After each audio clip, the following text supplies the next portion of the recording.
Hello and welcome to the Hexagon Q4 Report 2019. Throughout the call, all participants will be in listen-only mode, and afterwards there will be a question and answer session. Today I'm pleased to present Ola Rollén. Please go ahead with your meeting. Thank you, and good morning, good afternoon everyone, and welcome to this Q4 2019 interim report call. So if we start on slide number 4, overview of the fourth quarter 2019, we report an organic growth of -2%, but a recorded growth of +2%. And we had two strong winners in the quarter, PP&M with 13% organic growth, and SI that came back to a good 7% organic growth. Geosystem recorded -2% organic growth and was negatively impacted by a general slowdown in some construction markets. Manufacturing Intelligence recorded -8% growth on the back of a slowdown in automotive and general manufacturing in China. And one should also remember that it was a very strong finish for MI in the fourth quarter of 2018. It's record earnings and margins this quarter. Our growth margin is now 63.3%, up 1.1% over the corresponding period of last year. And our EBIT margin is 26.2%, which is 0.2% better than the fourth quarter of 2018. We benefited in the quarter in spite of the negative organic growth. We benefited from a favorable product mix and cost savings. Looking at slide 5, it's just a reminder that the seasonality of the Hexagon Group prevails. The fourth quarter is by far the strongest quarter in the year, and that happened this year as well. So moving on to slide 6, that is an overview of the profit and loss statement for the fourth quarter, and we can see that we invoiced 1,059 million in the quarter. And that corresponds to an EBIT margin at 26.2% and an earnings per share of 0.54 euro cents. So on slide 7 you have the full year. We're now close to 4 billion in sales and 25% EBIT margin. Looking at the cash flow for the quarter, the cash conversion in the fourth quarter was 99%, and we had a cash conversion of 93% for the full year. So a very good cash flow year indeed. And if you look at slide 9, working capital to sales is now 12.1%. Moving on to the market development, and if we stay at slide 11 for a bit, this is usually quite rigid patterns, but we can see the impact of the slowdown in China, where China today represents 12% of group sales, whilst a year ago it represented 15%. On the other hand, North America, led by United States, is now representing 32% of group sales, whilst last year it was 30%. And just comparing United States to China, you can see that Hexagon's business is now significantly larger in United States than it was a year ago, and we see a significant contraction in China. Slide 12, just an overview of the various regions. Eastern Europe, Middle East and Africa grew above 8%, whilst at the bottom we see Western Europe and China with negative growth in the quarter. And for your review later, we have slide 13, the so-called arrow slide, where you can see detailed trends in various segments and geographic regions.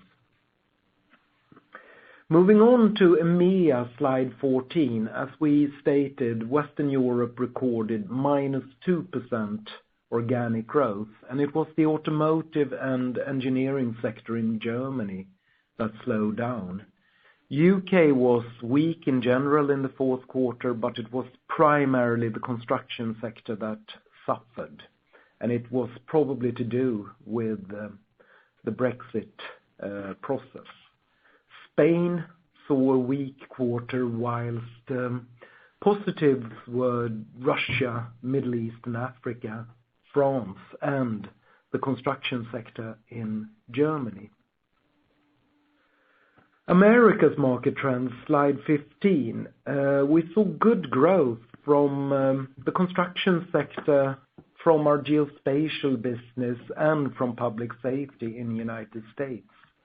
Brazil and South America had strong growth in the quarter as well.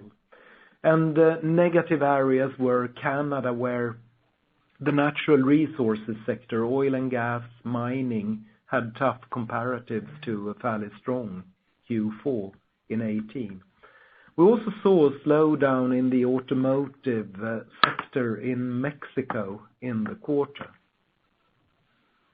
Slide 16, Asia market trends. Positive markets, India came back to growth, and we have a good outlook for 2020. Korea had a good quarter as well, and so did Malaysia, whilst China continued to report negative growth. We saw an improvement in the electronic sector in China in the quarter, but we saw a weakening auto sector in the quarter.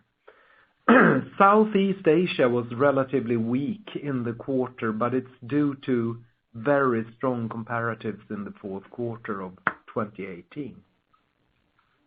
So that was the markets, and if we then move to the reporting segments, we start on slide 18 with Industrial Enterprise Solutions. We saw organic growth of -4%, sales of 544 million with an EBIT margin of 27.2%, which is slightly better than the fourth quarter of last year.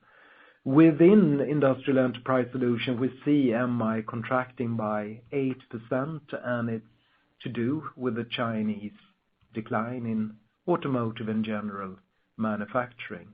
PP&M, on the other hand, saw a turn back to growth for its design and asset management software products.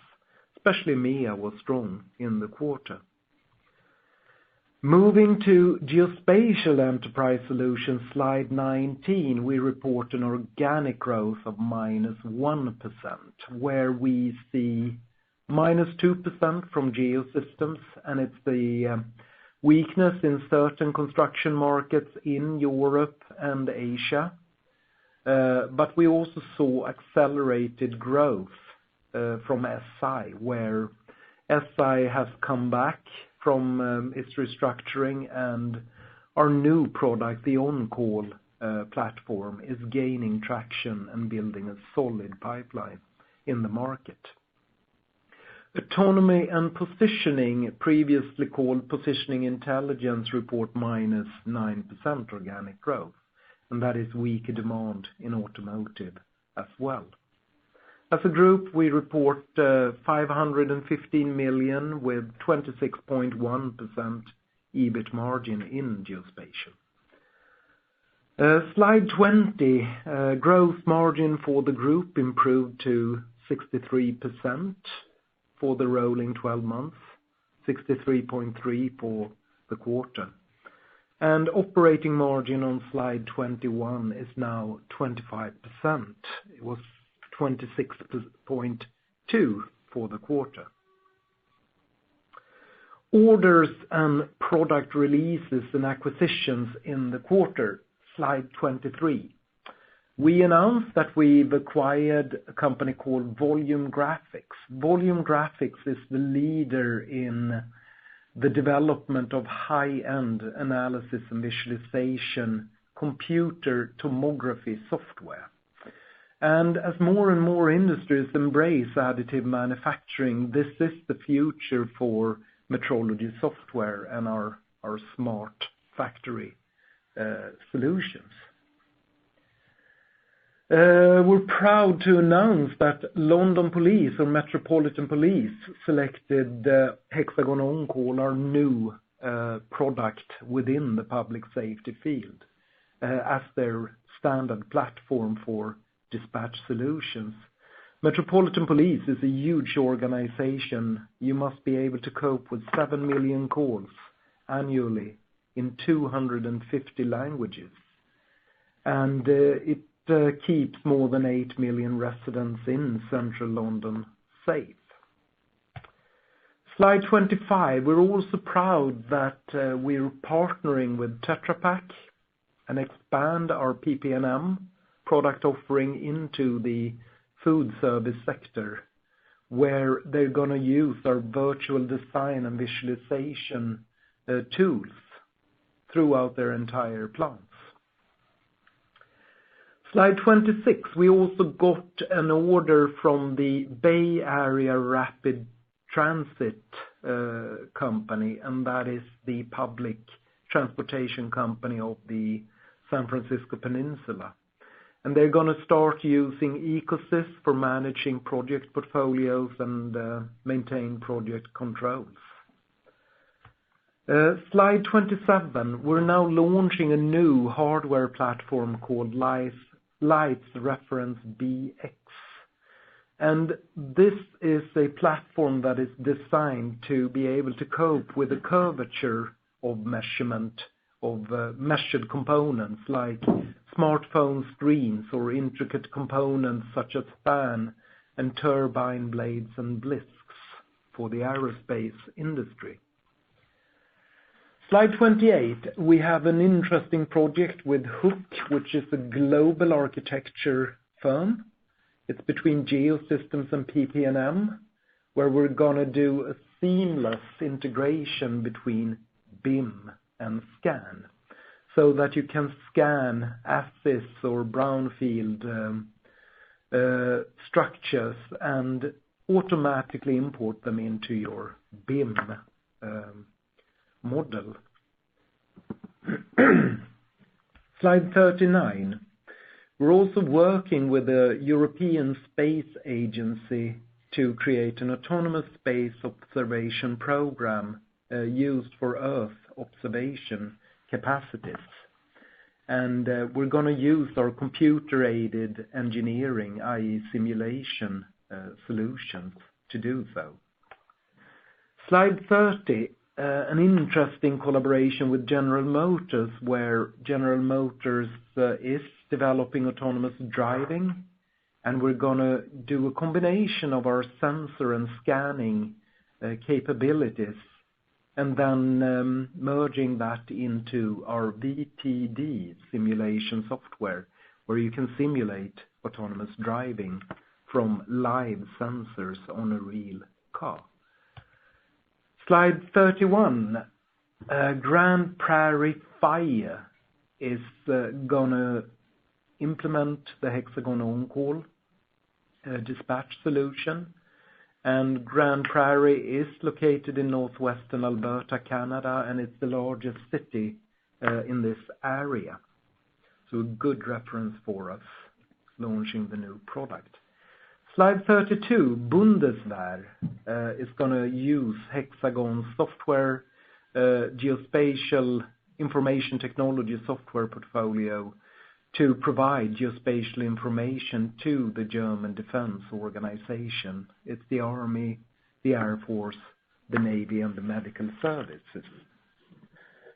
Slide 33, smart water infrastructure using our geospatial solutions. Aquasis is a Portuguese company, and they are implementing our software portfolio to run ongoing and future projects to improve the efficiency and reduce the cost for water distribution, sewage, and wastewater treatment.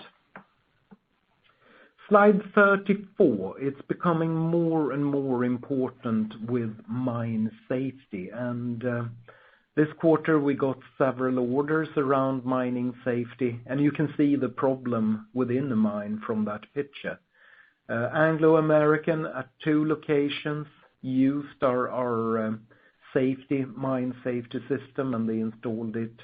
And then Bengala Mining Company in New South Wales, Australia, also installed our Mine Protect collision avoidance system into more than 180 vehicles in their mine. Slide 35, finally, Mueller Water is now using our IoT platform Exalt to connect machines and sensors in their system to monitor their water facilities. Finally, slide 37. The board of directors are proposing a dividend of 0.62 for the year 2019, and that is an increase of 5%. The dividend will be paid in euro or Swedish kronor. Summary, if we summarize the quarter, we report 2% recorded growth and -2% organic growth. We've seen solid return to growth for PP&M, 13% in the quarter, and SI, 7% in the quarter. Manufacturing Intelligence -8%, and Geosystems -2%. All in all, it's still a record earnings quarter and a record profitability quarter with a strong product mix and a strong cash flow to back it up. And with that, I'm finished with my presentation, and we're now ready to answer any questions there might be on the call. Thank you. Thank you. If you wish to ask a question, please press 01 on your telephone keypad. If you wish to withdraw your question, you may do so by pressing 02 to cancel. There'll be a brief pause while questions are being registered.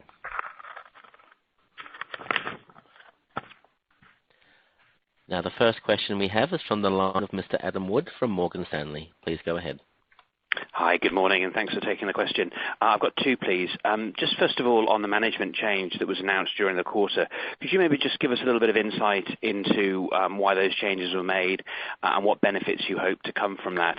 And maybe for you personally, whether that involves any changes in terms of the role that you have in the company and your responsibilities.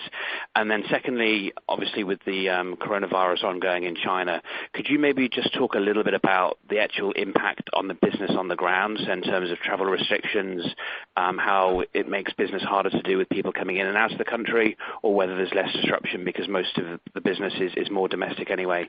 Just some insight into what's happening would be very helpful. Thank you. Thank you.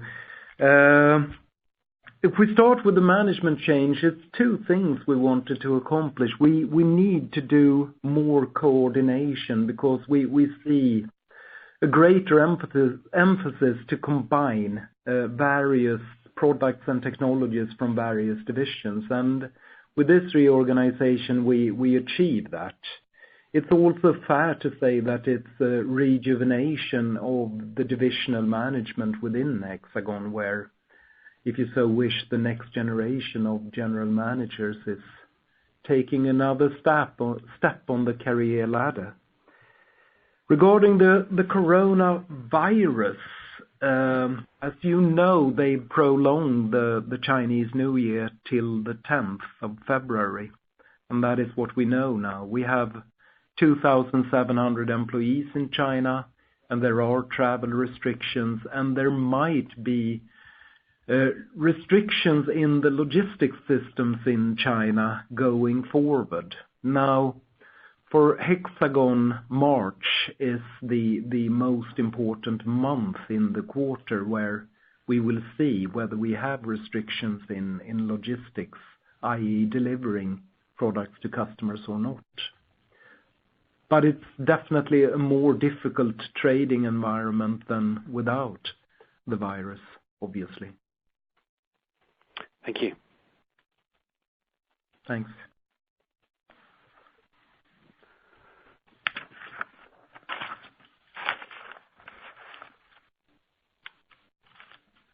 The next question we have is from the line of Daniel from Handelsbanken. Please go ahead, sir.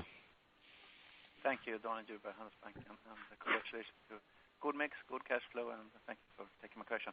I would like to just continue on China. If you do see any, except for the domestic issues and the logistics system impact, etc., should we be afraid of any indirect effects from components into other products that you have that will impacting component constraints or something? Have you seen anything of that? That there is a risk of an indirect impact. We try to address it. So we are typically quite regionalized in our supply chain. So we're not expecting a big impact, but we're looking for certain components for alternate solutions. And it's way too early in the quarter to say if this is going to have an impact or not. Perfect. And also, if I may ask you on the BLK to go and BLK 24/7, you were right that you expect a gradual uptake quarter by quarter, and so we have seen some initial months here in the market. If you compare this with RTC 360 or previous product in the market, would you expect a similar ramp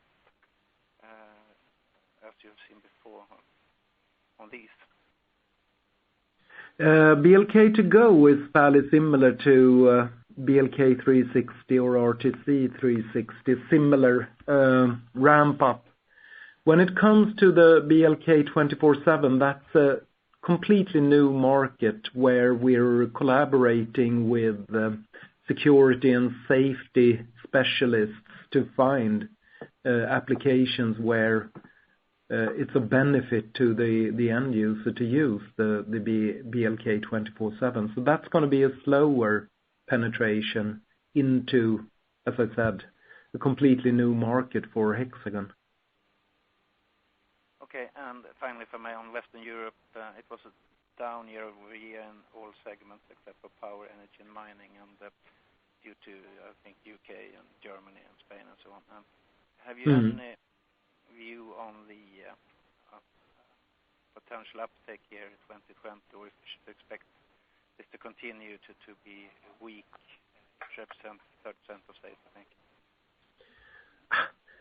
It's hard to describe what we believe, but I mean, sitting in the beginning of a year, but we do think that we're going to see a gradual improvement in our organic growth over the coming quarters of 2020. And that goes for more or less all regions. Great, thank you. Thanks. Thank you. The next question we have is from Alexandra Virgo from Bank of America. Please go ahead, sir. Thanks very much. Morning, Ola. I wondered if you could do a couple of little detailed answers, I suppose. In China, you called out general engineering and auto as the drag. Obviously, last year it was more about electronics. So I wondered if you could talk a little bit more around the color in the trends, because I think that if we put coronavirus to one side for a second, some of your peers and some of the other companies that we cover have at least sounded a little bit more positive into the end of the year. So I'm just trying to understand a little bit more about the dynamics in China. And then I wondered also if you could talk a little bit about what's driving the 13% in PPM. In a little bit more detail, you mentioned Ecosys a couple of times, and I know that that's been gaining a lot of traction as you enter new markets there. Obviously, the big part of that business historically has been oil and gas, and that's the bit that you've been diversifying away from. But I wondered if you could just help us understand that 13 a little bit more detail as well. Thank you. Yeah. No, China, we're cautiously optimistic about China as well. The fourth quarter was a very negative quarter for us in China. And this time around it wasn't electronics that shrunk, but we saw a significant slowdown in the general engineering and auto sector. Looking forward, Q1 is probably the last tough quarter where it's hard to say what's going to happen due to the coronavirus. But going into mid-2020, we actually expect the China market to look significantly better for us than it has over the past 3 quarters. So moving on to PP&M, what we saw in the fourth quarter, we saw continuous growth from the initiatives that we've initiated, branching out from oil and gas. But we also saw a strong return to growth for our design portfolio, i.e. the core product, which is targeting oil and gas. Okay, that's super helpful. Thank you. Thanks. Thank you. The next question we have is from Erik Golrang from SEB. Please go ahead, sir. Thank you. I have 3 questions. The first one is on another one on PP&M, and if there is anything in terms of sort of major contract there that will be difficult to lap in Q4 of this year, or if it's a reasonably clean quarter. And then the second question on continuing on Black2Go and the potential there. What should we think about as the user base here? Is that the sort of RC360 or BLK360 or what's the potential buyers here? Is the price point the limiting factor in any way? And then the third question on customer or sort of energy mix in manufacturing intelligence on the auto side. Is there a difference for you in terms of manufacturing of EVs as compared to an R&D of EVs as compared to combustion engine vehicles? Thank you.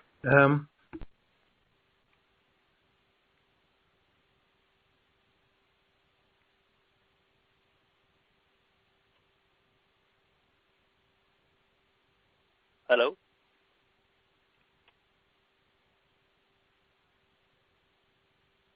Ladies and gentlemen, please stand by. It appears that the speaker line has disconnected. Just give us one moment. We'll have this reconnected. Erik, just please stay online. Your line is still open. I'm just going to mute you for now. Just one moment, sir.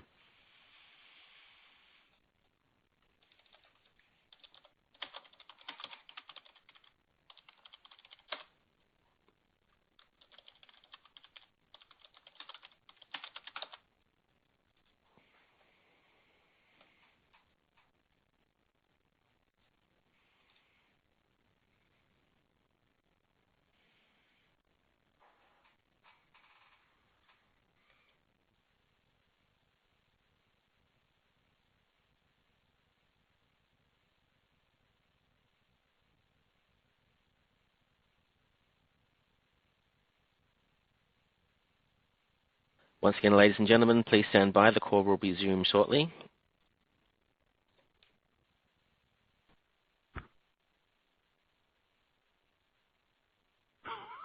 Poor Erik Golrang. Sorry for interrupting. Ola, are you back online? Hello. Hi. I'll just put you back to the question just a moment. Erik, I'm just unmuting you now. Please go ahead, Erik, and re-ask your question if possible. Thank you. Erik, sorry, Erik. I think I got your questions, but I didn't mean to hang up. I didn't get your answers.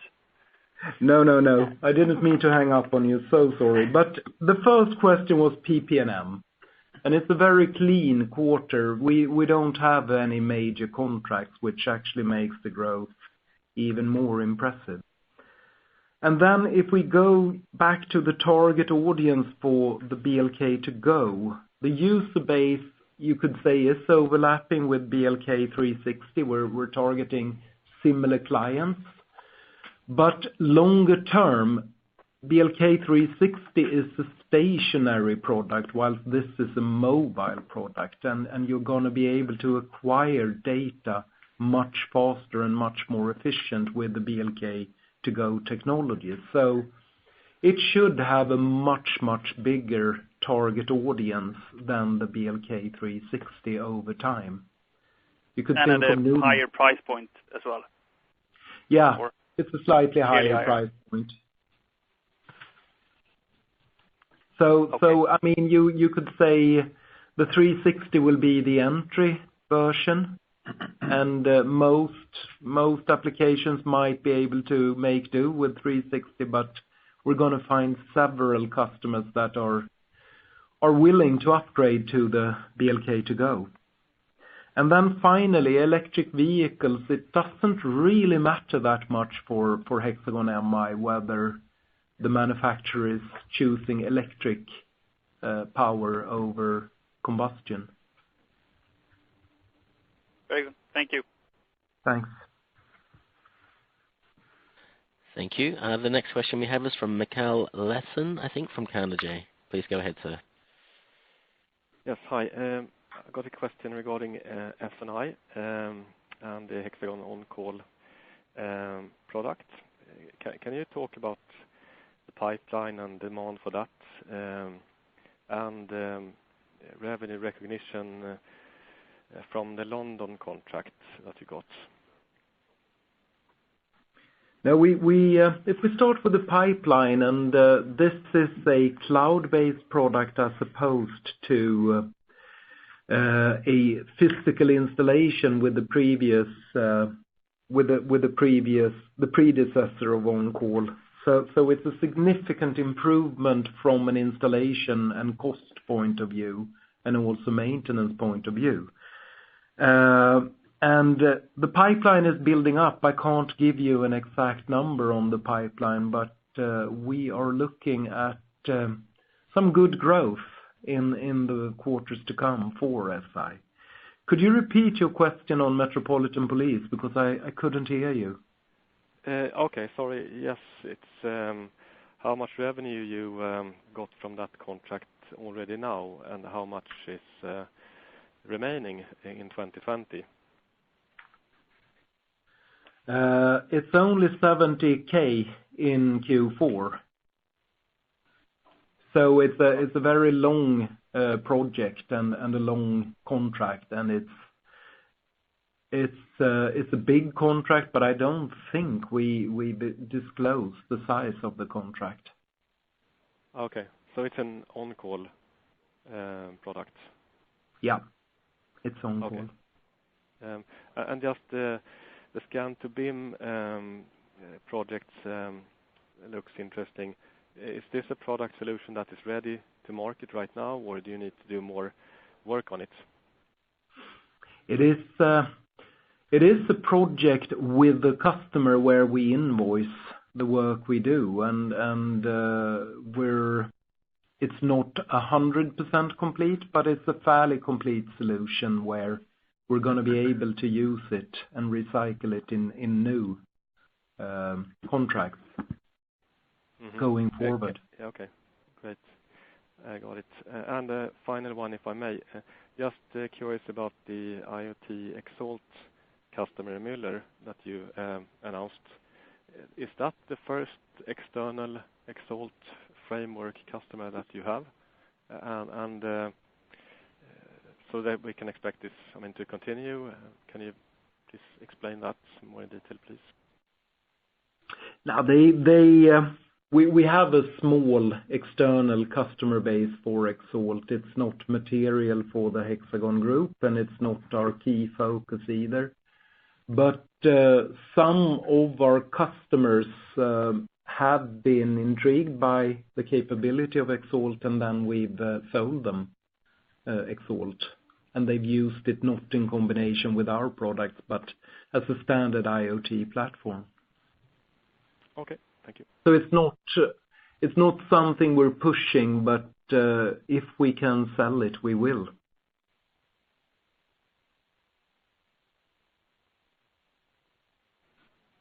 Good. Thanks. Yeah, thanks. That's all from me. Thank you.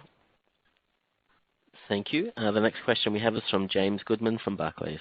Please go ahead, James. Morning, Ola. Thank you. Just to follow up quickly to PPM, did you characterize that primarily as a market growth improvement there, or is there some meaningful competitive elements or improvements in the product that you think that's causing the acceleration? And just interested in any commentary you're seeing in the customer base around the current oil price trend. Appreciate, it's far too early to see any actual sort of capex impact from that, but just given a bit of the volatility there. And then just secondly, thinking back to when the electronics issues hit, you very quickly brought out a cost program there, and that's benefited your margins. It just feels like now that issue is becoming behind you, but you've seen some broader weakness, as you've explained. And I wondered if you're considering any further cost action or if there's potential for that. Thank you. If we start with the cost program, no, we have no further plans to do any programs right now. You never know, of course, what's going to happen in the global economy, and there might be a need to revisit our cost structure. I think with the new organization we've launched, we're also going to focus from the newly installed COOs. One of his tasks is going to be to revisit and look at our legal structure and try to cut cost in administration and general management and back office activities. So I think it's going to be more of an ongoing process to cut cost going forward over the next 12 months. Regarding PP&M, we've signed contracts with, for us, new markets. So it's not exactly market share gain. It's just that we're introducing the PP&M technology to new markets, and Tetra Pak is a good example of that. But it's also fair to say that our core customer base had more demand in the fourth quarter, and there is a need to reinvest in capacity in the oil and gas industry, and that is really regardless of where the oil price is. Okay, thank you. Thanks. Thank you. The next question we have is from Toby Ogg from JP Morgan. Please go ahead, sir. Yeah, hi. Thank you for taking the question. Just firstly on Geosystems specifically, I remember at Q3 you were calling out construction weakness, and you clearly had the full impact of the product headwind there. If we look at Q4 specifically, any indication on the product contribution? And have you seen any incremental weakness or improvement, in the construction sector specifically since Q3? And then just secondly on China again, have you seen any change versus, sort of 6 months ago in the behavior or the interaction that you're having with these OEM clients in the region? Just any kind of indication around, visibility on perhaps that kind of return to growth would be helpful. Thank you. Geosystems, we don't have much product contribution from new products, which I assume is what you're alluding to, in the fourth quarter, because BLK2GO, which was launched in the fourth quarter, had very little impact on the numbers in Q4. So that's probably something to look forward to and watch out for in Q1 and onwards. Regarding China, I would characterize it like this, that the OEMs are probably more happy about 2020 than they were with 2019. That's great. Thank you. Thanks. Thank you. The next question we have is from Victor Högberg from Danske Bank. Please go ahead. Okay, good morning. So 2 questions for me.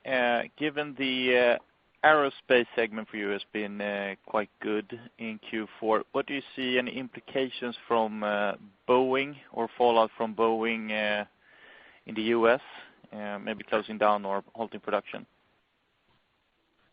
Been fairly flattish. We haven't really seen any detrimental effects from the 737 MAX.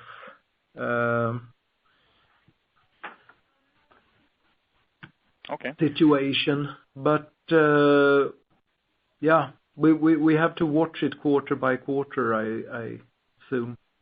And I guess you're talking about you didn't see it in Q4. No, we did not see anything in Q4. Okay.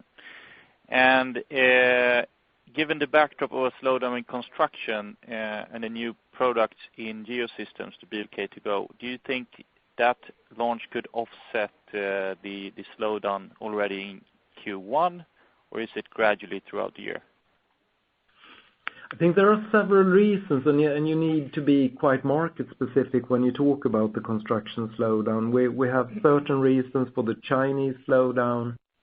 We've seen a slowdown in the UK related to a rental business, and I think that is something that very quickly could come back given the new certainty that the Brexit situation is giving the UK construction market.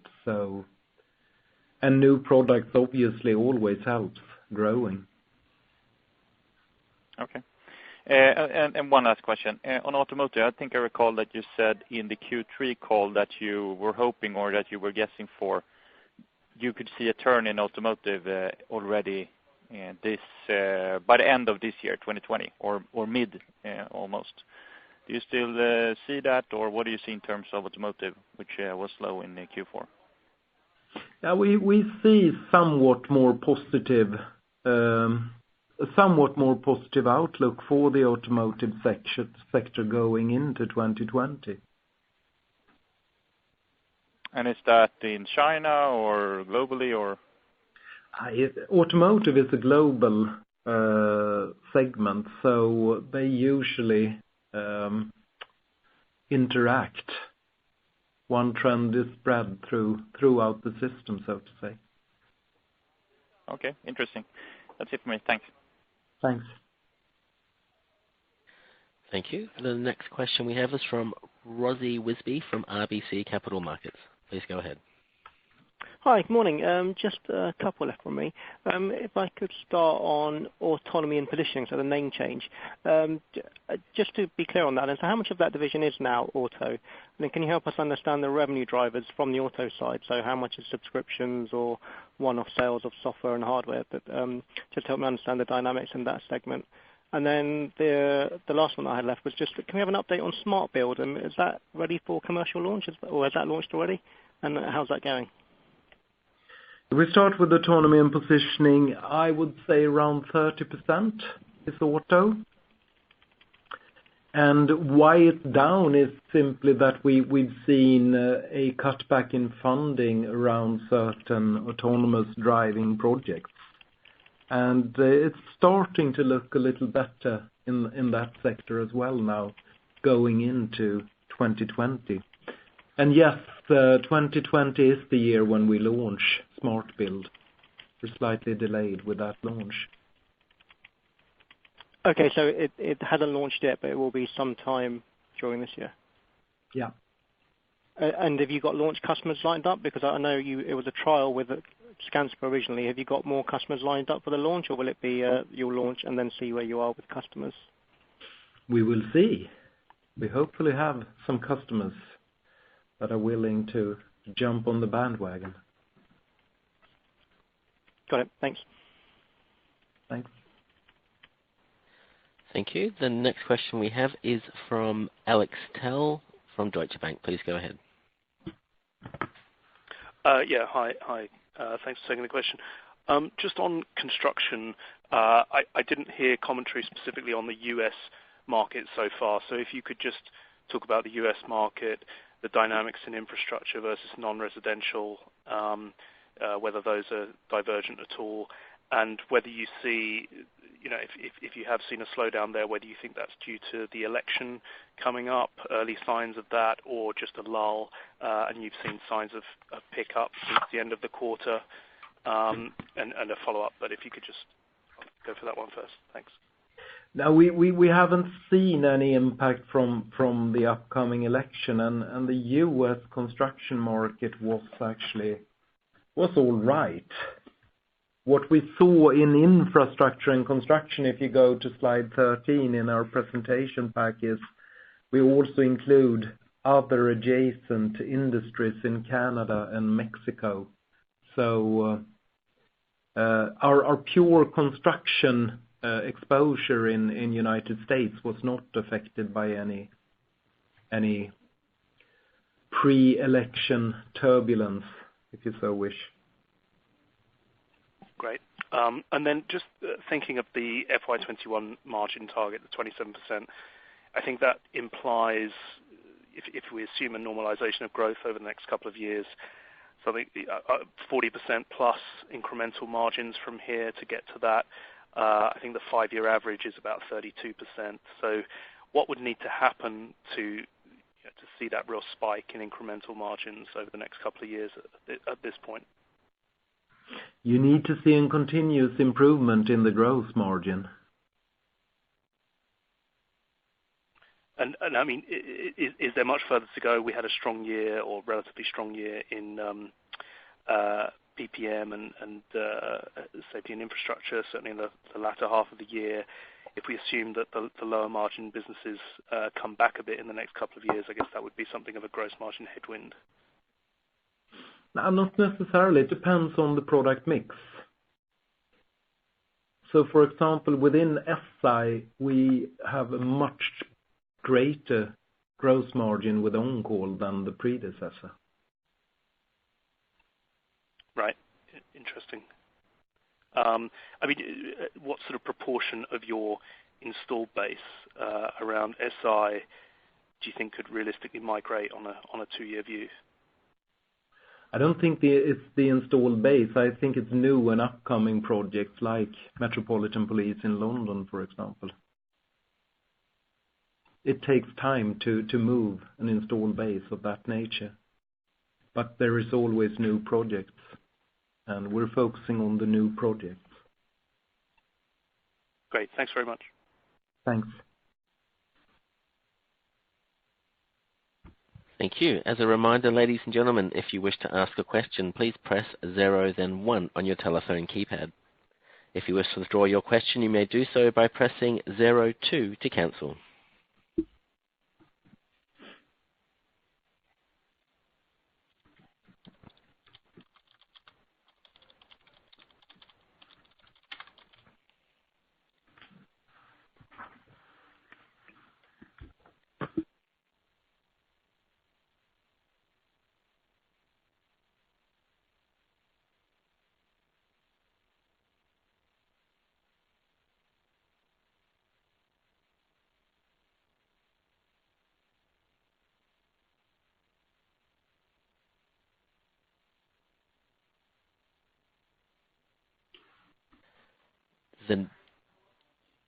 The next question we have is from the line of Philip Rangfors from Serges Radio. Please go ahead. Yes, hi, thank you. You mentioned that the coronavirus might impact your supply chain. What alternative measures are you looking at? The only thing we can look for is other suppliers outside of China. And that's exactly what we do. But we have a significant business in China as well, and therefore that's going to be affected if this continues. You aren't looking at taking production back home to Sweden? We don't have any production in Sweden. So it's going to be hard to take it there. Okay, great. Thank you. Thank you. Thank you. Thank you, Philip. We have a final follow-up question from Daniel from Handelsbanken. Please go ahead, sir. Thank you. Just a follow-up. A question on the one-off charges of 26.2. Can you give a ballpark of how much was overlapping technologies, transaction cost, and integration cost of that number? I'm sorry, your line is very weak. Could you repeat your... Yes, of course. Can you hear me now? Yeah, much better. Yeah, perfect. You have the one-off cost in the quarter, 26.2 million. I just wonder if you could give a ballpark number or percentage, how much is overlapping technologies, transaction cost, and integration cost of that? Yeah, the lion's share is overlapping technologies, and the second largest is integration costs. Okay, thank you. And also, do I need to wait for the annual report to know the net impact from the in the P&L on the capitalized development expenses minus the amortization of the same? If you compare with 2018, for example, the net effect, if you have that. Or no, you have to wait for the annual report. Okay. That's good. I will look forward to that. Thank you. It's a great report. Thank you, Daniel. Ladies and gentlemen, I'd like to hand back to your chairperson to today, Ola Rollén, for any final comments. Thank you. No, there are no more comments from our side, and we thank you for calling in, and we'll do this again next quarter. Thanks. Thank you, ladies and gentlemen. That concludes your call for today. We thank you very much for joining and ask that you disconnect your lines. Have a great morning or afternoon ahead.